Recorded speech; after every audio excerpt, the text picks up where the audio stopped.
WBCHS একটা favourite question, PCl3 hydrolysis করলে কী হয়, আমরা কী পাই সবসময় বলো তো, H3PO3 পাই। ওকে, মানে হচ্ছে ফসফরাস অ্যাসিড পাই না H3PO3 ফসফরাস অ্যাসিড। কিন্তু আমরা কীভাবে পাই বলি, আমরা ওইচটা এখানে দেখো সবাইকে এখানে কি বললাম আমি, অনেকে কীভাবে এখানে এখানে অ্যাটাক করলে এখানে ফসফরাস ক্লোরিনটা বাইরে বার করে দিল, কিন্তু এটা একদম রং।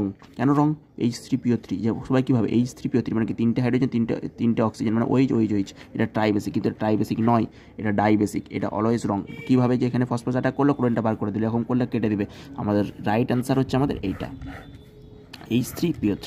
ওকে, রং কনসেপ্ট শেখা চলবে না। দেখো কেন কি এখানে P5D5 বন্ড আমাদের গঠন করে, এখানে আমাদের হচ্ছে P5D5 বন্ড হয়।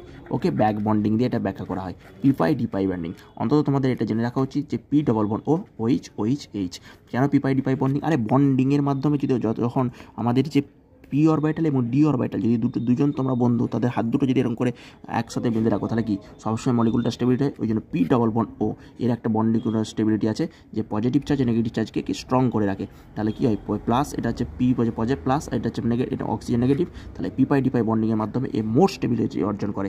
সেই জন্য হচ্ছে P ডবল বন্ড ও, এটা ডাইবেসিক, দুটো ওইজ আছে। ওকে, ডাইবেসিক, এইভাবে অবশ্যই পড়বে না একদম। ওকে।